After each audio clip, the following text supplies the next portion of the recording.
Well, Valen, good evening to you. I can confirm that the players, it's a bit strange seeing them in their suits and not suited up in either colored clothing or their white clothing for test matches.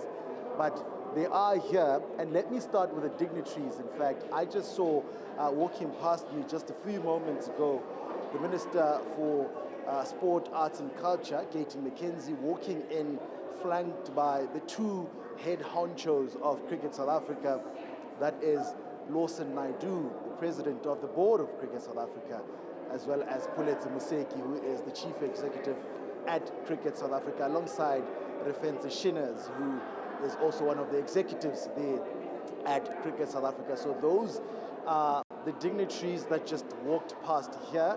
Inside the auditorium, I can tell you that I saw Coach Rob Walter, the white ball coach for the Proteas, also among his players, laughing in a jolly mood.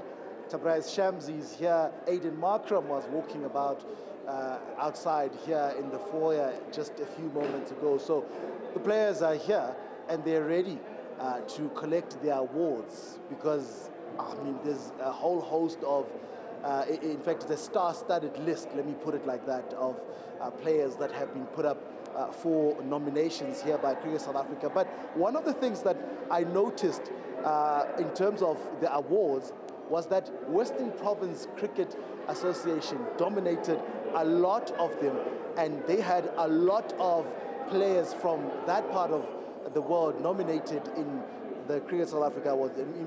The Division 1 Coach of the Year, Sailek Nakirdeen, is nominated. For the women's side, Claire Blanche is also nominated. And when you look at the players, you have Women's Division 1 Player of the Season, Nosipho Vezi, is nominated. International Men's Newcomer of the Year, we've got David Bedingham nominated, as well as Nandre Berger. So those are some of the players that have made it in the nominations. It's not just those. Like I said, Western Province is dominating, and they look set to collect a few of the awards here at Vodaworld in Midrand. But also there'll be a lot of the awards that are contested, the big ones this evening, especially the international ones. I did mention the Men's Newcomer of the Year already. You look at the Men's T20 International Player of the Year, Gerald Coetzee.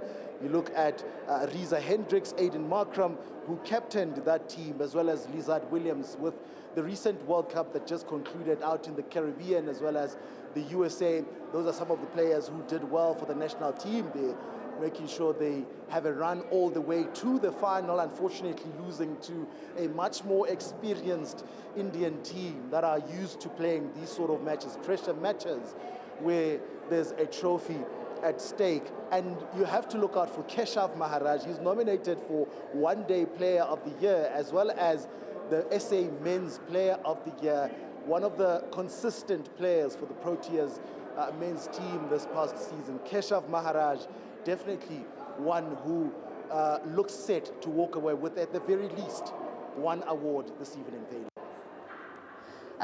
You mentioned Keshav Maharaj just in the West Indies becoming South Africa's most wicket-taking spinner that the country has ever had in that format of the game. An accolade that he really enjoys, and I know that he's even had he's even explained how he wants to see more women also taking up sharing advice with them. Who can we expect to do well when it comes to the Player of the Year on the men's and the women's side? Who would you back to claim those awards?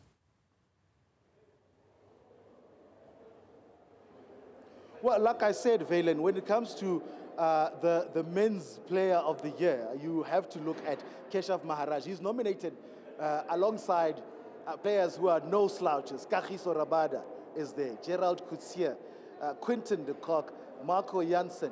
Those players in their own right are star players. So it won't be very easy. I think it's one of those that are difficult to judge when it comes to the judging panel for the Proteas for these awards. So I'm not going to put my head on the block. I refuse to put my head on the block and say this is the player that will walk away with it. We have thought before that this is the favorite, and you get the shock of your life.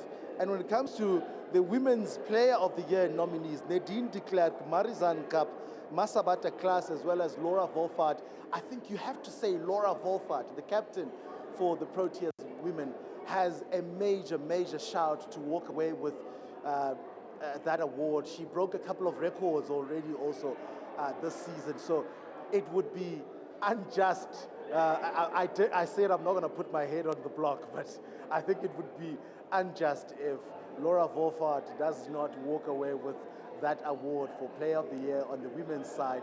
She'll also be captaining the national team with a squad that was announced just a couple of days ago to tour Pakistan, as well as go to represent the country at the Women's T20 World Cup out in the United Arab Emirates.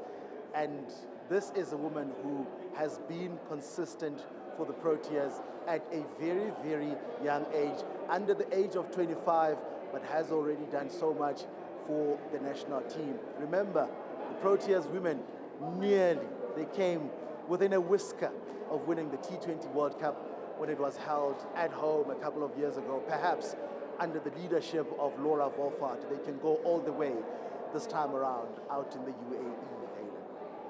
So Benjamin Leshoro putting his, to use his words, his head on a block for the Women's Award of the Year, but not for the Men's Award. It's certainly going to, sounds like it's going to be a fantastic evening. Benjamin Leshoro out at Vodaworld in Midrand.